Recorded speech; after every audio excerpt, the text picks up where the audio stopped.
What is going on, everybody, and welcome back to SEC at the Dark. And it is a very little thin crowd here tonight, but hey, we're here.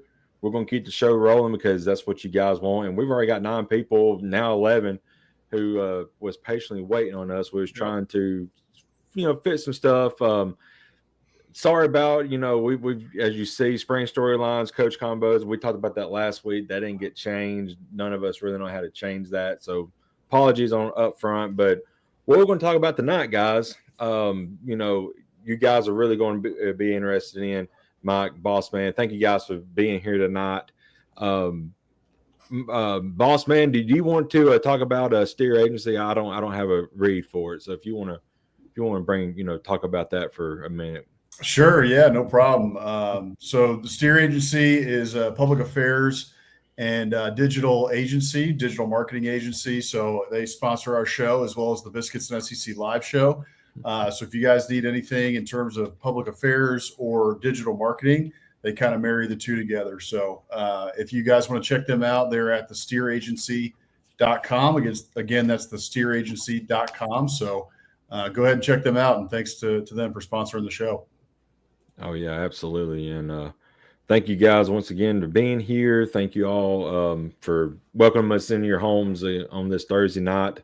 I guess really we're going to start out with is, our topic tonight is crucial. These coaches must win now. And I brought it up in the chat, I think yesterday, the day before, when we was talking about, everybody's going to be gone and if we could even do a show. And Boss Man and Mike, you both said, yeah, I'll be available. I said, okay, well, we can run it. I can run it. We'll all talk about it. And I said, let's bring up the coaches who are on the hot seat. So, of course, there's several in the SEC for sure. But who is the most crucial coach on the hot seat, you think, this upcoming year, Mike? I definitely think it's Billy Napier. Winning 8 games last year was good for him, but it didn't buy long-term stability. I've used the analogy with him to several people, and he could be what Neil Brown was last year. Brown was on the biggest hot seat in 23, won enough games to keep his job, then in 24 got fired. If Billy doesn't win enough games this year, he's gone. The long-term stability isn't there, and people are going to expect big things out of him, especially now that he has the QB of the future for them. Yeah, absolutely. I agree. I think it is a must-win now, especially for Florida fans. They're not used to, being in a situation like this where they're only winning like 6, 7 games, 8 games a year. They're used to being fighting for an SEC championship, So this is definitely rocky territory for them. Boss Man, who do you think is your most crucial coach on the hot seat this year? Well, I'll get into that here, and I got a question for you guys after this, but yeah. And because I think we'll go back to Napier. We were talking in the chat a little bit, and I think you guys were discussing potentially a retirement here at the end of next year. But I think Sam Pittman's right there with Billy Napier. And if Sam Pittman does retire, then okay, we understand what happened, right? It was like, okay, we'll give Sam another year. It gives us another year of buffer to kind of like figure out what coach we want to go after, get the money together to do it, knowing in the background that Sam Pittman's going to retire. But do we really know that? I don't know. He seems kind of defiant in terms of, there was talk about that this year. He's like, nope, not retiring. He was kind of a blip so far on the radar. And you got that 9-4 year in year 2. And then he kind of, has a fall off year. And then now I think this last year, it was 7-5. 7-6. Yeah. Well, they lost the bowl game, but yeah, 7-5 right now. Yeah. So, for me, I'm kind of looking over at Sam Pittman. I agree with you, Mike, that Billy Napier is right up there, but I do think that you can argue that Sam Pittman is on the hottest of seats. Really, I would say that mostly because I'm looking at Florida's roster and looking at DJ Lagway. Like I keep talking about that guy on our Biscuits SEC live show. It's like if I'm a coach on the hot seat, right, going into this year, who is like the most excited or feels like they've got the most comfortable hot seat? To me, it's probably Billy Napier because he's got DJ Lagway, who could potentially be a generational talent when it's all said and done. At least he has that ceiling, and he's shown those flashes. Whereas Sam Pittman has, Taylor Green, and I'm not knocking Taylor Green necessarily, but I'm worried because of all the players that I lost to the portal, from Fayetteville, and all these players coming in, going to have to break in a lot of new guys.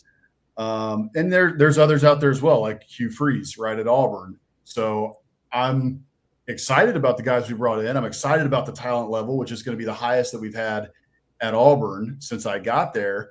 But there's still a lot of unknowns, right? We're going to be breaking in another new quarterback at Jackson Arnold. Can those wide receivers on the outside step up? Will I decide to run the ball this year and utilize the players that I have on the field? Mm-hmm. So to me, it's Sam Pittman, just because of all those factors, has the hottest seat to start out.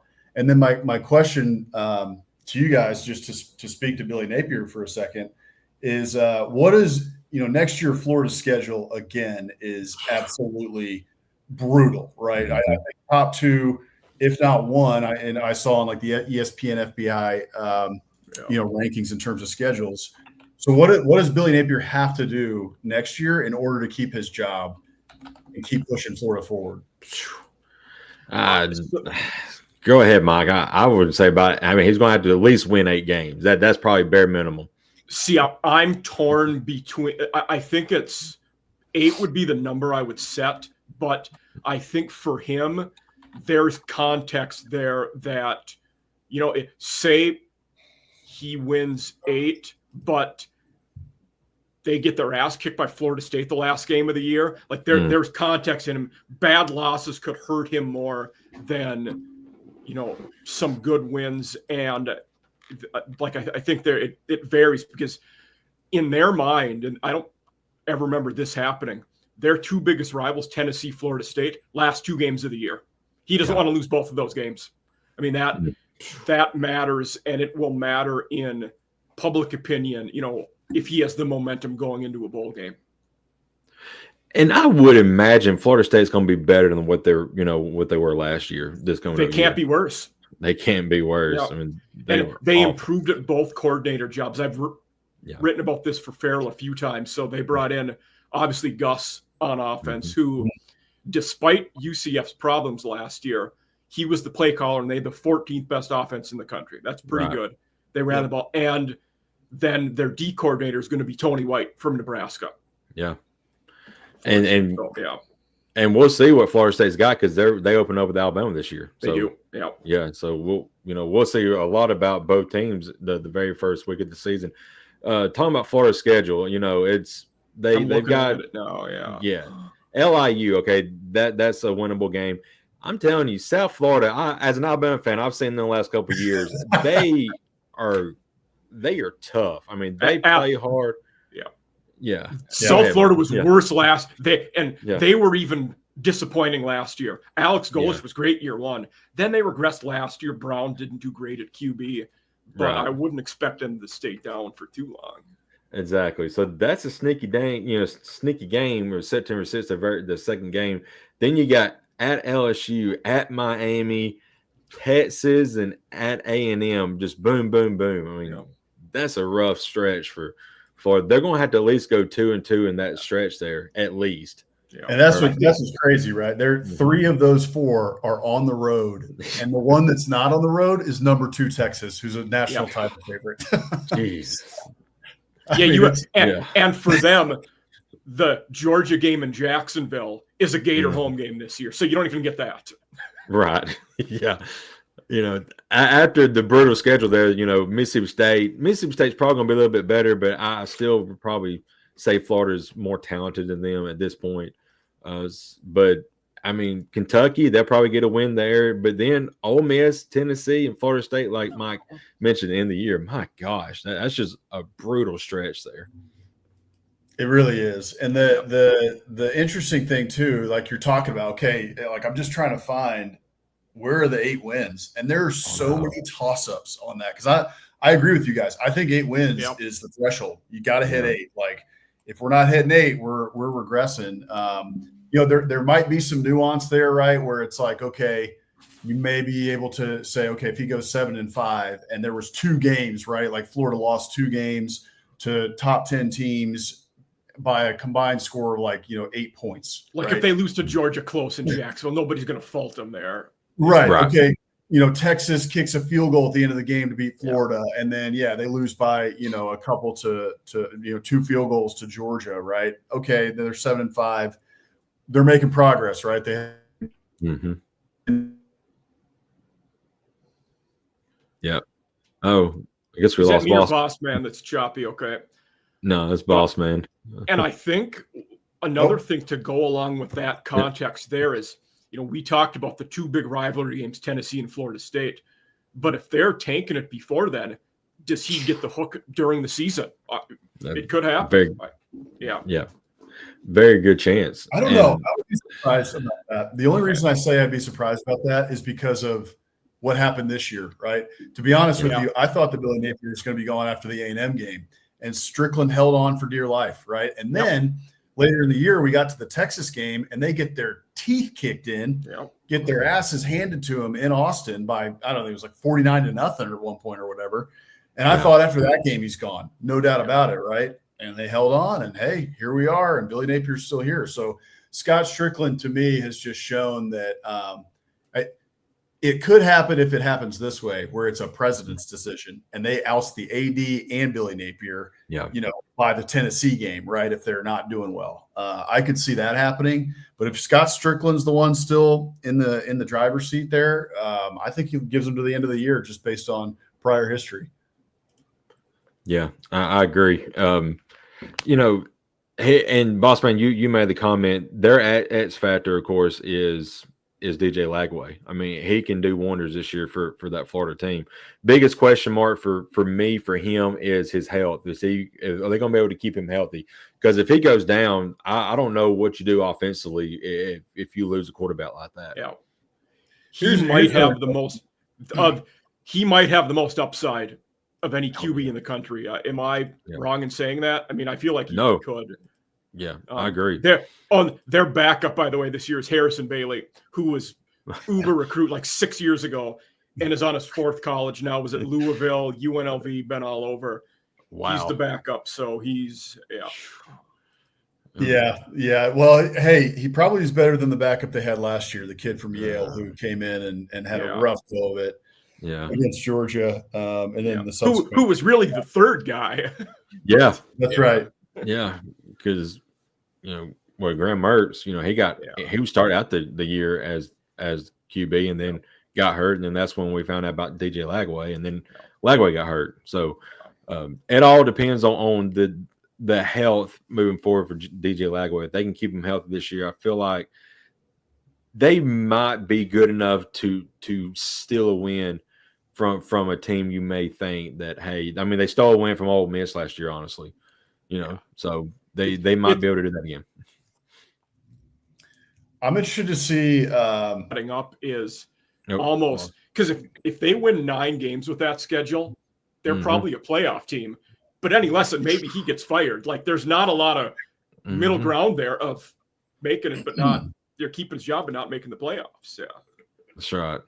Boss Man, what was you going to say? Oh, I was just trying to think. I haven't done my deep dive into the rosters yet. We're not to that point in the off season just yet. But I'm interested to know. Last year, in terms of the receiving corps, right? You had Elijah Badger, and then Eugene Wilson was in there. He only had about 20 catches, and then you had I can never say his name, Jameer DK. Yep. He had 42 catches for 700 yards. So you're going to have some guys step up next year for Florida to give DJ Lagway. I think DJ Lagway is one of those players, right, that, like I said, can be a generational talent. Mike, like you said, I think it's going to be hard to overhype this kid, really. He's that good. Yeah. So he's one of those players who can lift up the team around him, right, where, some guys need, for instance, a Carson Beck. Carson Beck needs dudes around him to really – he doesn't necessarily elevate, the play of everyone around him, whereas I think a DJ Lagway is someone who can do that. Now, that being said, it's still great to have as many weapons as possible around him, and I really don't know what all Florida is going to have. I know they had a couple wide receiver recruits, and they've got a kid. One of their big portal ones was J. Michael Sturdivant, who was at UCLA and then Cal. UCLA, yeah. So I don't, what was his stats last year? I don't know, but seems like it's going to be young, a mixture of young plus, the transfer that you mentioned. My guess is his stats were not good because throwing the ball was not something they did effectively out there last year. So true. That's true. But he was good at Cal the year before. He was their leading receiver by far. Okay. So that'll be interesting. That'll be something to watch, right? Is how to Lagway and those receivers, which is going to be a lot of newness, a lot of young faces in that wide receiver room. How much they mesh, how well they're able to mesh, and how quickly they're able to mesh. Because, like we said, it's immediately the schedule is unforgiving, so they got to mesh pretty quickly in order to keep Billy Napier around and get to that 8-win mark that we've been talking about. Yeah. I know also in the chat I brought up, and this question for you guys, Mike, you answered it in the chat, but where would you put Will Venables this year? I mean, is this almost like a must-win for him this year as well, or you think he might get another year? Brent Venables. Brent Venables. Oh, where I get Will Venables? So Brent Venables. It's funny. I was thinking about Venables when Bossman was talking about Pittman because he mentioned that second year they went 9-4. Well, Venables has had 3 years. But he's only been good one of them the second year. They've only been in the SEC the 1 year. It was not good. If I was making my hot seat for the whole conference, I would probably put him second after Napier. But Pittman could be second too. I go back and forth between those two. But with Venables now, you're tied to bringing in Arbuckle as your O coordinator, and who brought Napier with him at QB, which I think was a home run move. Good fit there. But if that fails, you're the guy that's going to answer for that. They also brought in Jim Nagy as the new GM, who is going to oversee the roster and do a lot of that stuff. They're paying him $1 million a year to do that. They announced that a couple days ago. But just based on Oklahoma regressing and what they've done or not accomplished, I think Venables is up there, and their schedule is a gauntlet. They have Michigan out of conference at Temple. They'll win that. Kent State will still be the worst team. But then if you look at Oklahoma's SEC schedule, they don't play Auburn. They don't play Kentucky. They don't play Mississippi State, and they don't play Vandy. They're the four bottom teams probably. They don't play any of them. I mean, that's tough. Yeah, that is rough. I mean, you open up with Texas, and then you go to William Bryce Stadium the next week and play South Carolina, and then after that, Ole Miss is waiting, and then back on the road to Tennessee for your off week. Good night. And then after your off week, Alabama's waiting. That's interesting. So we're talking about the strength of schedule, and. Sorry, my internet's being a little slow here. One thing I saw did have Oklahoma as the toughest strength of schedule in the country. One thing I saw had Oklahoma, South Carolina, and then Florida 1, 2, 3. Okay. I think that was the one I was just looking at. 247 was talking about that. I had Oklahoma 1, and then even go up a few, and it's LSU at number 6. So pretty ridiculous. It's gonna be tough, in Norman. And look, I'll be honest, I didn't watch any Wazoo football last year. It was hard to even, difficult to remember they even had a team because of the they play at 10:30 at night too. Yeah. And they play at 10:30. So I truthfully did not watch any Wazoo football last year. So everybody started talking about this Napier kid in the portal, and I was like, okay, well, we'll see, and looking at him, he seems like he potentially is another Baker Mayfield type, right? Like out of Texas, totally overlooked by the Texas schools, goes off to a different college. And is able to make a name for himself. And in the portal era, a little different, right? He goes far away and now he'll come home. But he's kind of in that Baker Mayfield mold, I would say. Mike, you could probably give us a little bit more background on him in terms of the style of play. But looking at his stats, that's kind of how it seems. So breaking in a new quarterback, though, right? Like we just did that last year with Jackson Arnold. Did not go well. Now we're breaking in a new quarterback. We're breaking in new coordinators. A lot of newness there in Oklahoma. Also, some turnover at wide receiver. Had a lot of issues at wide receiver last year. A lot of that due to injury. But then also the offensive line, right? The offensive line was a massive problem. Has been for the couple of years. We've talked about that.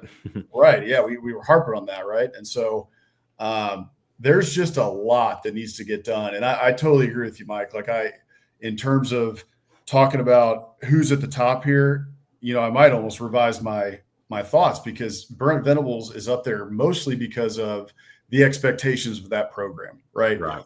Oklahoma believes they're LSU, just as LSU believes they're Alabama, right? Like it's on that Ohio State upper echelon tier A of blue bloods in college football. And whereas Arkansas can't say that, right? Yeah. Arkansas is a very good football team, a good program, but I don't think even most of their fans would argue that they're on that tier A level, though they're trying to get there. So, yeah, there's Oklahoma's got to do a lot next year. I think they're on the same level, right? I think they got to hit 8 wins too in order for Brent Venables to stick around. And you had mentioned the new coordinators. We talked about Arbuckle. I don't know if you guys saw this recently, but Venables said he will be the D coordinator this year for them. Wow. So that is the one thing they did. A move I like coaching wise. Nate Drilling, who was Utah State's interim head coach last year, he's going to be their inside linebackers coach, and I think top notch young coach. He's done a lot of good things. He had taken a D coordinator job. I forget where, but it was a G5 school, and then was there for like a week and a half, and then went to Oklahoma to be the inside linebackers coach. So that was another move they made, but yeah. I was sitting here thinking when you guys were talking about all this, but the two programs we're talking about here, they're up there where their fans want them to be, up here at the upper echelon, and they're not there right now. Yeah. So that hot seat is screaming hot right now, because those guys want to be up there and in the playoff picture and SEC picture and everything. And really for Oklahoma, I think they want to prove that they belong in the SEC. Texas already done it, honestly. Oklahoma, they still have got to prove that, hey, we belong here just like everybody else does. Definitely. Great point. Yeah. I'm going to try something here. 1 second. I like that. Better? Yeah. Perfect. We got our 3.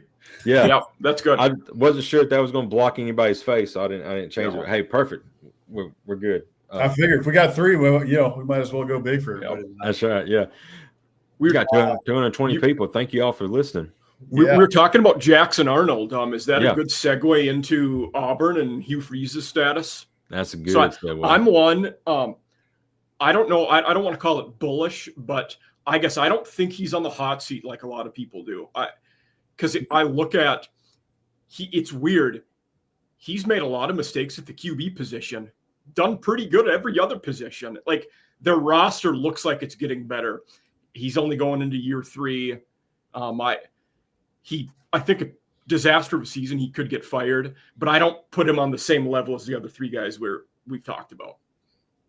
Why is that? Do you think it's just because, is it because the not that the expectations are lower, but he almost has lowered expectations since he's been at Auburn? Because maybe, that's fair, but I think part of it is that it's only year 3. And he is a guy who has won everywhere else he's been. So I don't know that there's the urgency that they'll feel like this isn't the right guy. I think they'll look and see he's won elsewhere. He's turned over places that were down. And the roster is really good at a lot of positions.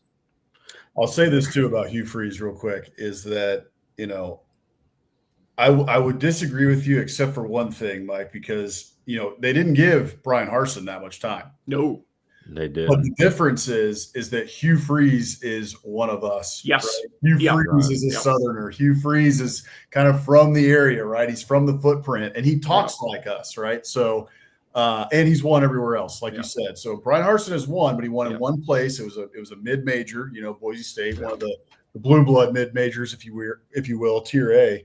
But Hugh Freeze is like us, and he's won in other places in the SEC. So I had almost the same conversation with someone a couple of days ago, one of my buddies who's a Fantasy Life reporter, and I said that when Harsin had the thing with the intern, early on, that was fabricated. They weren't going to get him on that, but it told me one thing: the boosters were out to get him there, and he wasn't going to last. He was on number from that day. The writing was on the wall. We don't like you. We don't want you around. Yeah. one of the I mean, there are so many crazy things that have happened in the SEC, but that is maybe the craziest one is they made up a fake affair. Yes. To try to get this guy fired. Yeah. Man, that's. I mean, and another school we just talked about rehired a guy that got in a motorcycle accident. Yeah. Right. Yeah. Oh my gosh. Yeah. SEC is kind of crazy with stories and things like that. But Hugh Freeze, I think they're going to give him at least this year. Now, if the results aren't there, then you might see that seat get a little bit warmer. But my brother-in-law, he's a huge Auburn fan, and he talks about constantly about he's recruiting Highway. Oh, that's great. But can he coach up those recruits in the future and get them there to that next step where they want to be? Because I mean, he's depending on how it goes this year, he's looking at 0-3 against Alabama to start his career at Auburn, and that says a lot about fans down there. They want to beat Alabama as bad as people don't want to say that. Alabama is where they're at. Yep. They want to beat Alabama. They want to be Alabama, and in order to be Alabama, you've got to beat them. If he's not beating them, then how long do they give him on a leash? Well, and remember, they had a guy named Gus Malzahn who beat Nick Saban 3 times, and then 3 times. And and also won 9 games. Won 9 games a year, right? Mm-hmm. Won the SEC, went to a national title game. They ran that guy out of town, and the last thing they ran him out of town for was he's not recruiting at a good enough clip. Right. Yeah, so they don't have a lot of patience there in Auburn. And I totally, you being an Alabama fan, Jake, this well, but almost one of the worst things that you can have happen. And you look, as an Aggie, I kind of know this as well, right? You look especially to your rival, right? And if your rival is viewed as better than you, or is winning the championships and you're not, 9 wins a year is not going to cut it, right? We need to be winning national titles. We need to be winning 10 games a year. We got to be beating our rival at least 50% of the time. Mm-hmm. And Auburn has not been able to consistently do that since 2009 when Nick Saban came in. Yeah. Right. And maybe I'll revise my answer after September, because Auburn has a tricky opening schedule. They go to Baylor week 1. Baylor was a lot better last year than we thought. Oh, yeah. So going to Baylor's not a gimme. They have 2 G5 games that they'll win, but none of their fans are going to care if they win because they expect to win those. Then you go to Oklahoma and you go to A&M. If you're 2-3 or even 3-2 there, people are going to start to get the pitchforks out. Yeah, because you still got a date with Diego Pavia coming up too, and we know how that's going to go. You know what? The guys we're talking about, we have a week of Halloween. Auburn at Arkansas could be for somebody's job potentially. Wow, that's something to keep you on. I think it would need to go really bad for Freeze to be the case there. You're right. Yeah. Hey, by the way, the week after that could also still be for somebody's job when you have Kentucky playing Auburn. That's a very good point. Yeah, we ain't even got to Mark Stoops yet, but he's got to be up there as well. He does, without a doubt. Yeah, I'm curious with Stoops. Is it going to be if Kirk Ferentz retires, is Stoops going to go to the alma mater? Yeah, that's a very good point. That's something I'm going to keep my eye on this year for sure. Do you think Iowa wants him? Maybe not after last year. I also kind of worn off. Yeah. I also think Kentucky's kind of doing him raw a little bit. They were a backwater nobody in football, and he's got them way better than they've been. Yeah. They were bad last year, but before that, you pretty much could set your watch to they were going to win 7-8 games and go to a bowl game, which not great by SEC standards. Very good by Kentucky historical standards, though. Right.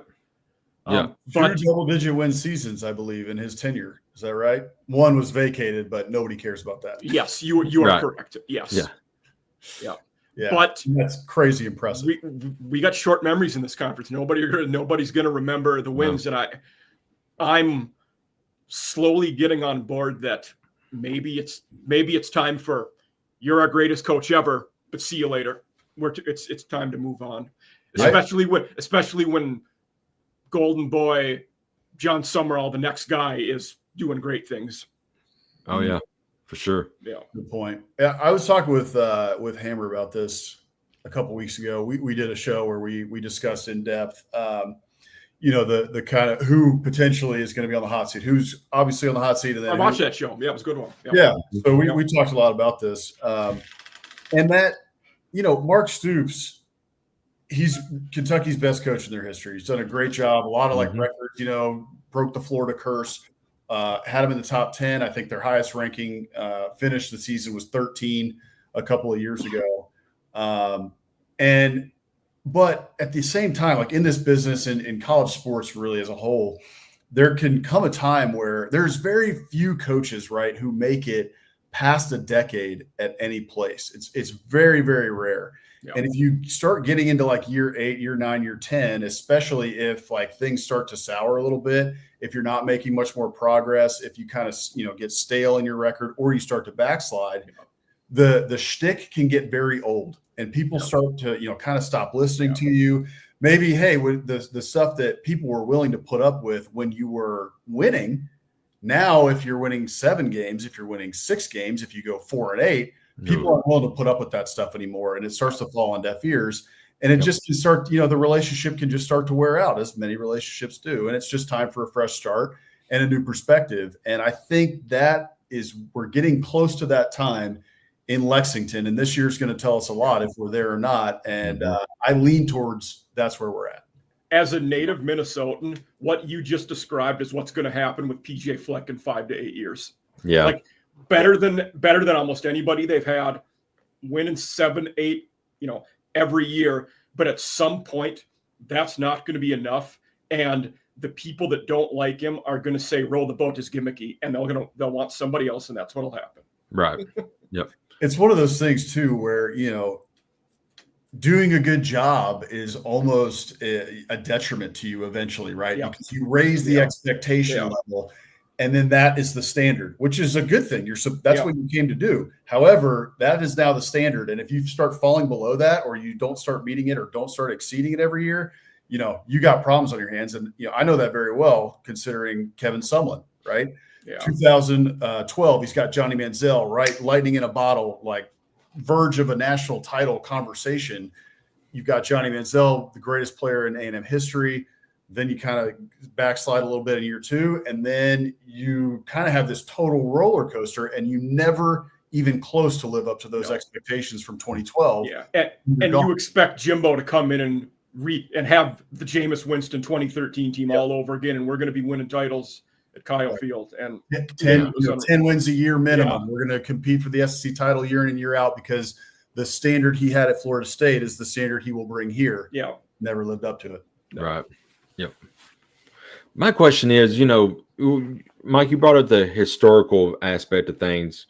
When you have teams who historically win 8, 9 games, and that seems like that's their ceiling, having a coach that can get you to that is great. But if you want to take that next step, that's where they're going to, like Kentucky, under Stoops, they have won 8, 9 games.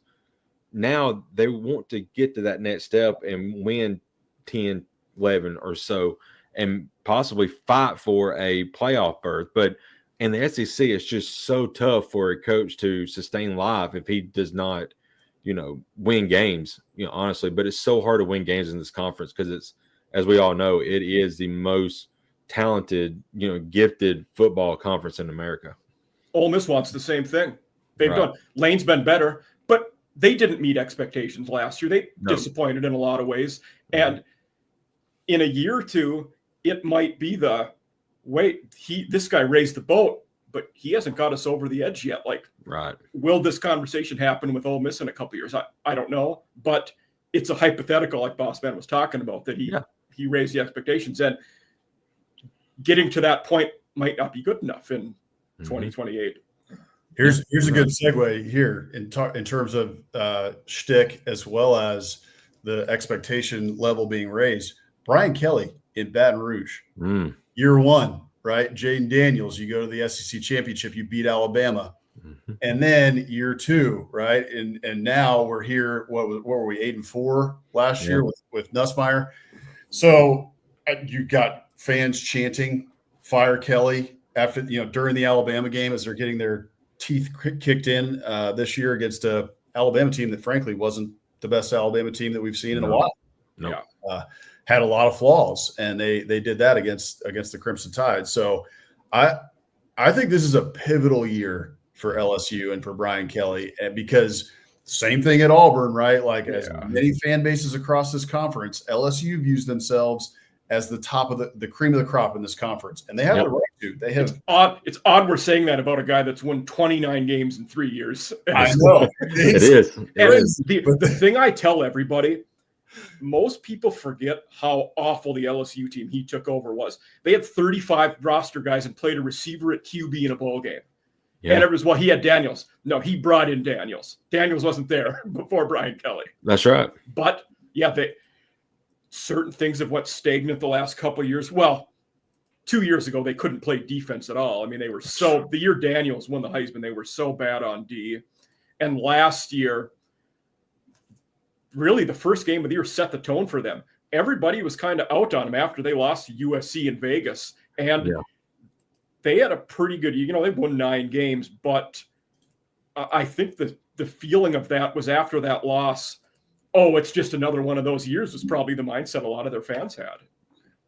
You're going to see what, a lot about this LSU team, opening day with Clemson. That is going to be a slobber knock every game. Yeah. Yeah, that will be an interesting game.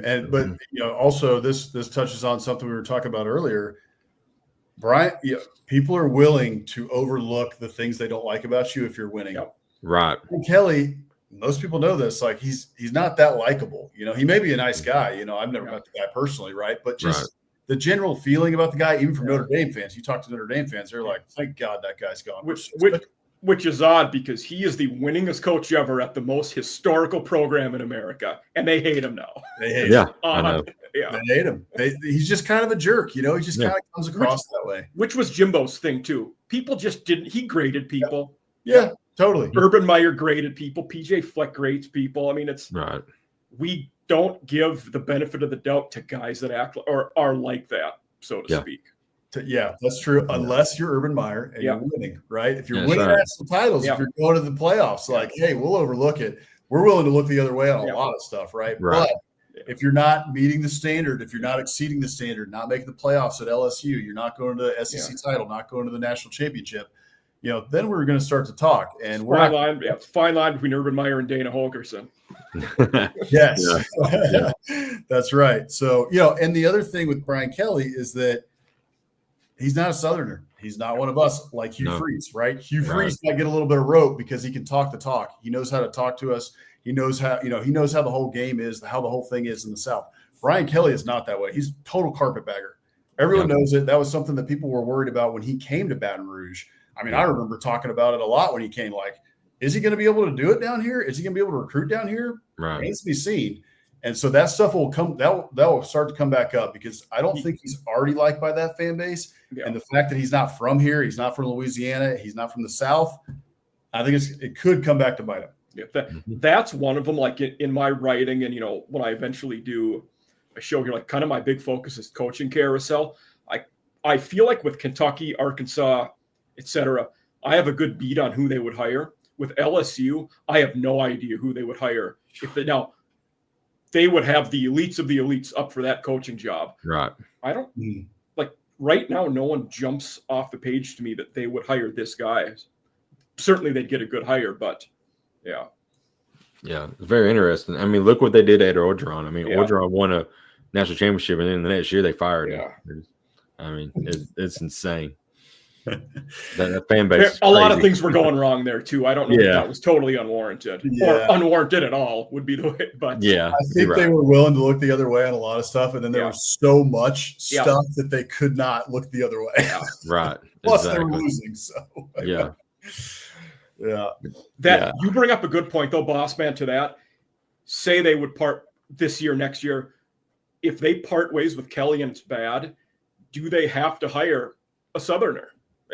It might happen. You bring up a good point there. But who? Like your point, Mike. Who though? Yeah. I mean, I don't know. I mean, unless it's a Nick Saban, right? Well, and Yeah. who is that right now? There is no Nick Saban out there that you.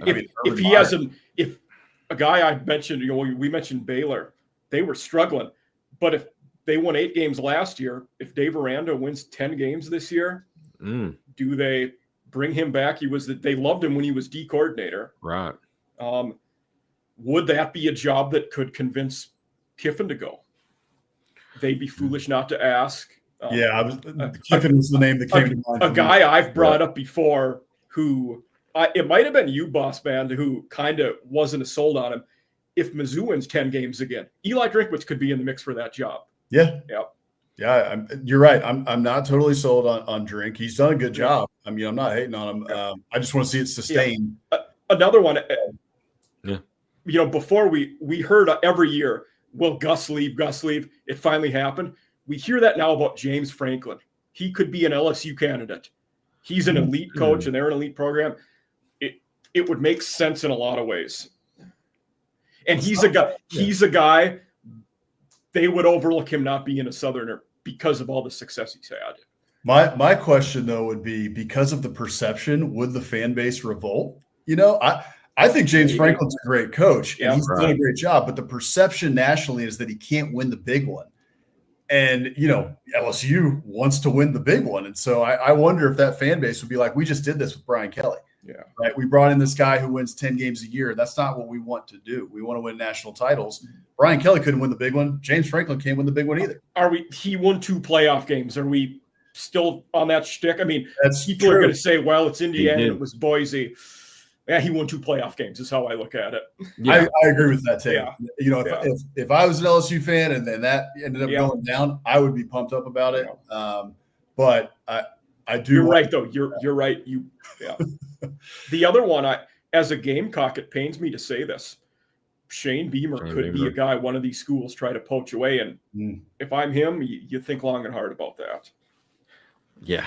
Shane Beamer, if he has another good year, he's going to be up there on some. The one I worry about for him, where was he before he was with the Gamecocks? Oklahoma. That would make a lot of sense for them. I would also be surprised if he did this. However, I think Virginia Tech is going to come open after next year. Probably so. He's going to get the call, right? Because if you have to call because of all the family ties there. So I don't think he goes to go in his dad's shadow. He's already kind of broken out of that. Yeah. At South Carolina. So I would be surprised, but it is, it's curious, right? That job probably going to be open. Yeah. In every way other than the heartstrings, it's a step down. I mean, you're tough right to say someone would leave the SEC or Big Ten for that job now. But just think about the storyline, right? I know. Oh, yeah. Beamer comes back and rebuilds Virginia Tech into a national power. And if you talk about job security, no one in America would have a longer leash than Shane Beamer going to Virginia Tech. He would get an infinite amount of time to win games there. Yeah, 10 years, man. Yeah. Frank Beamer gave us the best meme of all time when he was doing this, and it was 0-0 at the end of the fourth quarter. He was. I would never forget that. Never forget that. Was it against? I'm blanking. Was it Pitt? Who was that game against? It may have been Pitt. Wake Forest. Wake Forest. That's right. Yeah, yes. Wake Forest. Because I knew it was a conference game. Yeah. 0-0 into the fourth quarter, and you're celebrating. Man, that's never forget that. But that's a very good point. But you think of any other coaches this year that may have a hot seat? I would think next year, and we talked about this last week. And I'm picking on Alabama here, but Kevin DeBoer, he may win 9 games. Mike, I think you said his threshold may be 9 games this year. How hot is that seat going to get? I'm one of the realest fans of Alabama sport, but everybody else, they're diehard. 9 wins, I'm fine with. I'm happy with that, especially with a new coach trying to get his system built up. But the diehards down there, if he don't win 10, 11 games this year, they are going to ride. One guy here, Paul. Yeah. One guy I want to talk, I don't think he's on the hot seat, but Vandy has one good year. What if they revert back to normal Vandy this year? What? Yeah. And I think that's more realistic than them winning 9 or 10. that roster is just not that great. And No. we talk about Pavia a lot. Name one other skill player on that team. Most people couldn't. And I just don't see him keeping up the momentum. You know, Lee's good. Jerry Kill was a great addition. But if they revert back, how hot does that? I think Lee will get to 2026. I don't think he gets fired this year. But if they revert back to normal Vandy, how hot is that seat afterwards? Yeah, the year after Pavia leaves is where it's going to be. Are they going to be able to sustain 6-7 wins like they have with Pavia? Or are they going to go back to the 2, 3, 4 win threshold? Yeah. I'm interested to see too if they're able to replicate it this year with Pavia. I know Pavia's a gamer, right? He's a baller, but hey, we got like 12 games of tape on this kid now, and there's going to be teams trying a lot of different stuff against them. We'll see if they're able to get back to that level that they were this year. And with his style, he could get dinged up in the conference too. I mean, you look at weeks 2 and 3 at Virginia Tech, at South Carolina. That's a tough, first month of the season, and then you got a couple down games. So then you go to Alabama and play LSU back to back. That's tough. And Alabama's going to be ready for him. Bama's going to have that one circled right now. Yeah. I guarantee they've watched film on that little shuffle pass that just killed us all game. They're going to be honed in on that the entire game. So, and they're going to be hitting hard too. I mean, Pavia's going to take shots that game because they're going to want to let them know that last year was an aberration. Right. How about this name, Kirby Smart? I'm just kidding. Oh yeah. If he doesn't make the playoff again, we'll start talking about it. If you don't win a national title, you're done. But I would actually probably see his name more in an NFL job than I would be on the hot seat. I don't think he's ever leaving Georgia. But I do have another one aside from my joke here. Jeff Lebby. I know we're only going into year 2 here. I don't think he's necessarily on the hot seat. He gets a 3. I think he gets a 3 no matter what. I agree. But I know that state fans want to see progress, right? Like Mississippi State is now like their level, right? They believe that they're of the Dan Mullen era, right? Like, hey, we can get to 7, 8, 9 wins a year and have 1 year, right, where we have like a couple transcendent players like a Dak Prescott, right? And maybe have a top 15, top 10 year. And they haven't been anywhere close to that for a couple of years now. And year 1 of the Lebby era was rough. Yeah. I know they want to see a little bit of progress, and you got to win an SEC game or 2 this year. They couldn't run the ball. Bringing in Fluff Bothwell from South Alabama was a good pickup for them because they needed that. They're another one, though. Their opening schedule, they play Southern Miss, who getting help from Marshall. They're going to be a lot better. Then you got Arizona State week 2, who made the playoffs last year. I mean, that's a tough game. And ASU's going to want to win that game after losing to them, fairly recently. I mean, that's going to be a big one for Arizona State. Then, when the conference season opens up, it's not much easier for the Bulldogs. You got Tennessee at A&M, at Florida, Texas at home. Oof, jeez. That's brutal. Yeah, I don't know how many wins I see for them this year. And the tough part is they're just like they were I think the team that had the most transfers out and then the most transfers in. So they're total roster turnover there in Starkville. I know they've got a bunch of players they're excited about, which is great, but they're there's a lot of teams like this now because of the portal era that when you bring all of those guys in, it's such an experiment. It is. And rarely I think it's like, it's a pretty minuscule percentage that really work out and have a great year. I'd have to go do some study on it. It'd be a really interesting thing to do. Maybe I'll have to do that for biscuits.sec.com. Even the 2 coaches that have used it the most, though, like guys that have succeeded, Kiffin and Dion in Colorado, they both had a lot of guys that flopped too that were transferred. Your studs were portal guys. You had a lot of guys that didn't pan out. Right. Yeah. Yep. So it'll be interesting. To me, this feels like a 4-8 team, and Lebby's on the hot seat in 2026. Yeah. Going into 2026. Yeah. For sure. Yeah, I got this. Because you got to beat Alcorn in Northern Illinois. you really want to beat Southern Miss, you probably have to. And then Not Rick. 1 or 2 conference games. I mean, that I don't see many more wins there. Just looking at their talent-wise, they're just not on the level of a lot of these teams. No. And we hyped up their QB last year and was like, when you need to build around this guy, and he just let him walk. Just let him walk. How many times did I say that during the season? I know. Harping on it, like, please, God, just do whatever you got to do to keep Michael Van Buren. Van Buren, yeah. Right. Yeah. And then he's going to be a backup at LSU. I know. And that's all because Levy couldn't help it but flirting with his old friend Jackson Arnold, and that was a huge mistake, man. You had the guy of the future, and I think he was going to stay if I had to guess, right? Like so, because it was almost immediate after the Jackson Arnold rumors came out. For Van Buren, it was safe too. It's like, I'm going to be the guy here. Like I'm going to be an SEC starter come hell or high water, even if we're not great. Like, that's good. Yeah, right. Yeah. I like Kramenhoek. He was a top recruit. For Florida State, I think it was a tough loss. But then when he saw them bringing in Castellanos, well, I'm not going to stick around for this. Yeah. Hey, speaking of that, I was thinking about that when we were talking about FSU and Florida earlier in the show.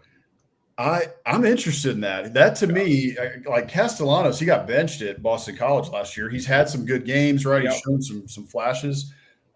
So I'm interested to see how that works out at Florida State with him and Gus Malzahn. I think somebody a couple of weeks ago made the analogy to like Nick Marshall from the Auburn days. Yeah. I'm interested to see how Gus utilizes him. He seems like a Gus quarterback made in the lab, so maybe Gus can utilize him better than they did it. Gus also brought in KJ Jefferson, and that didn't go too well last year. That's true. Yeah.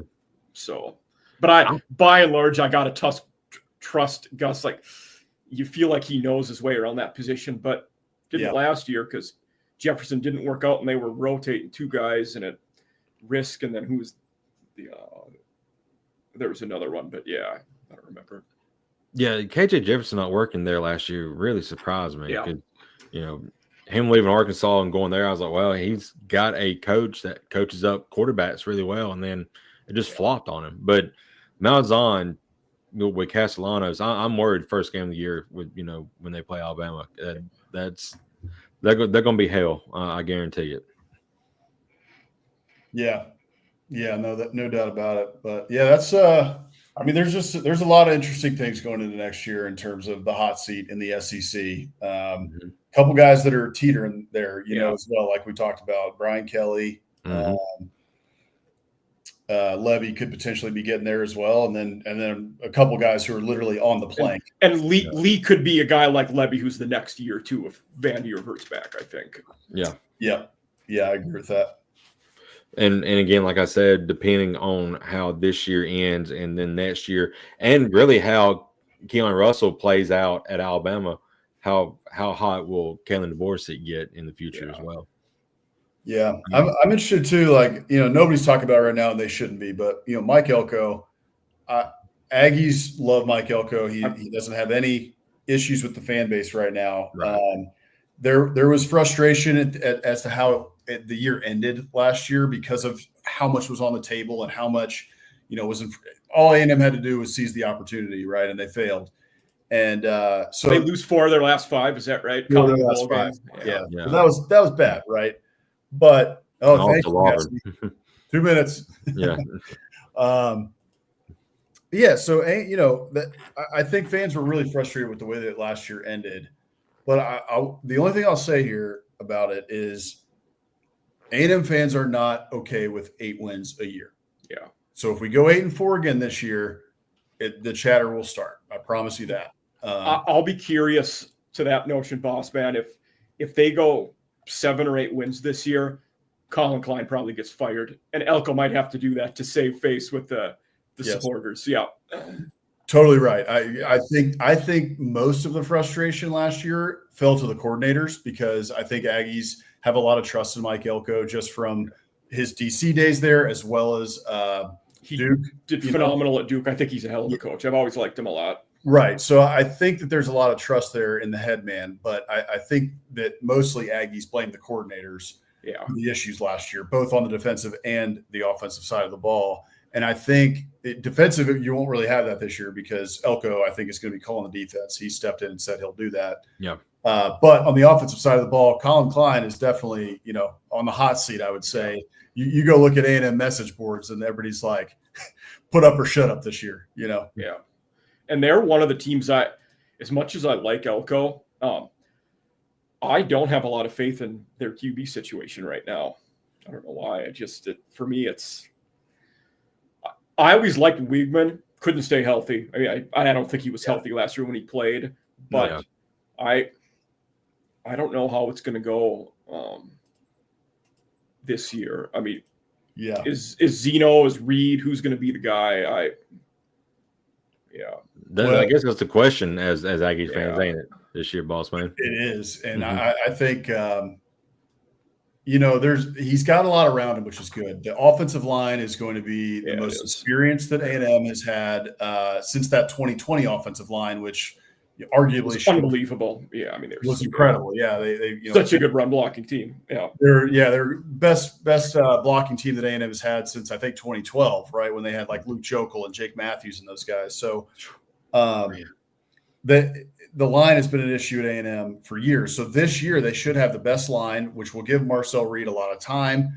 The issue with Marcel is that he knows he can use his feet and he's so good at running that he often will break pocket and when he doesn't need to. So if he can get that out of his system and they can teach him to, hey, stay in the pocket, right? He's going to have the wide receivers. They went into the portal and got the wide receivers. They're going to have Concepcion and Hudson were massive pickups for them. Huge pickups. Plus Mario Craver, right, who's a 4-star from Mississippi State. So Nyblack, maybe he can, Nyblack, right? Like there's weapons all over. The running backs, you're going to have Le'Veon Moss back. You're going to have Ruben Owens back. So there's talent everywhere. Yeah, exactly. As long as they can stay healthy, there's weapons everywhere. The one issue I think is that you're not going to have size at wide receiver. Keep an eye on that because Noah Thomas left in the portal for Georgia, and all those guys that they brought in are like 6'1" or under. So that's great. They can run routes. We got some guys who can, hit you on a quick slant, replace the blitzer kind of thing. Maybe good if Reed's out of the pocket and you need to cut and create space. Yeah, sure. But there isn't that guy, right, who you can throw it up to, who's a possession receiver, or who you can throw the fade route to once you get inside the 20. So that's where the issue is going to be at wide receiver. But, to your point, Mike, about the QB situation, Marcel Reed is extraordinarily talented. He's an extremely gifted athlete. So now we just want to see him put it together at quarterback, right, and start making reads. Start going through a progression. Can you get to your third read and then make a throw, right, instead of going 1, maybe 2, and then bolting to try to go get a first down? Because teams are going to key in on that, right? They're just going to spy him and say, you got to beat us with your arm. So you guys kind of have a similar situation like a Jalen Milroe problem like Alabama has. Reed can use his legs and he's got a fairly decent arm. Jalen Milroe last year used his legs way too much and didn't really progress. And look at his progressions throughout the field. He sees one, if Ryan Williams was not open, he took off running and just backfired most of the year. So, exactly. Yeah. So, and I think, A&M will run a lot of those concepts they did last year, like they did against LSU, right, where they were utilizing Reed's legs, using the zone read. And with Ruben Owens, right, you're going to have to account for both of those guys because both those guys can beat you to the edge and, break off a 60-yarder. So with Ruben Owens back, I think that will help the zone read, hopefully help open up some passing lanes for Marcel. But I think that, like you guys are talking about, Aggies fans are feeling the same thing. Like, hey, we just want to see it. We're a little bit shaky about how our quarterback situation is this year. And Marcel has the talent to be the guy, but can he put it together and progress and grow into that role? Yeah. I don't know. I was going to say, based on the guys Klein had at K-State, Reed fits that system. Like he seems to be a good fit for the type of offense we've seen out of Klein. Yes. Yeah, and that was the interesting thing last year. Like I'm sad that it didn't work out with Weigman. I still love the kid. I really wanted him to have a statue, next to Johnny Manziel at Kyle Field. Right. When he came to A&M. He was just like, he fit A&M very well. And it was, super talented. He just was never healthy. I wish the kid the best at Houston. I hope he tears it up. But also to that, right? Like he didn't necessarily fit what Colin Klein wanted to do. You know, I think there were some rumors that Colin Klein actually wanted to start Marcel Reed from the jump and kind of got overruled by Elko, who said, no, man, you got to start the 5-star stud, you know, who has beaten LSU and, you know, has a lot of good tape. And so anyway, it'll be Colin Klein's show with Marcel Reed this year, who fits what he wants to do much better. Slight tangent. I do think Houston will be one of the most improved P4 teams. Willie Fritz is a heck of a coach. They were bad in year one. I think they make a lot of strides this year in year two. Yeah, I agree. Yeah, I can see that for sure. Yep. Man, an hour went by real quick tonight. Well, guys, that's the show right there. We talked about, coaches on the hot seat, and that was a fun discussion, and we just got 3 guys tonight, but we still had a great time. Boss Man, Mike, thank you guys for jumping on tonight. Find us all on your social media. I'm at Jake Thomas TTS, Boss Man, Biscuits SEC, Mike, your Hughesman CFB. You can find us everywhere, honestly. Find us right here every Thursday night. Biscuits SEC on here Wednesday nights, correct? Yep, Wednesday nights at 6 o'clock Central, 7 o'clock Eastern. So, and Mike, you got some stuff in the works. I got some stuff in the works. So we're all about to be here for the long run, So 371 of you guys, thank you all for listening. 372 now. Thank you all for being here. That one person just came and got their money's worth out of the show. Exactly. Yeah. Go back to the beginning, rewatch the show, have a good laugh with us. And we'll be back here next Thursday night. I'm Jake Thomas with Boss Man, Mike Hughesman. Thank you all for joining. Thank you for listening. We'll be back here hopefully with a full squad next week. If not, if it's just us 3 again, we'll find something else and have a good time again. So darn right. Thank you all, guys. Roll Tide and good night. Gig 'em. Thanks, guys. Spurs up.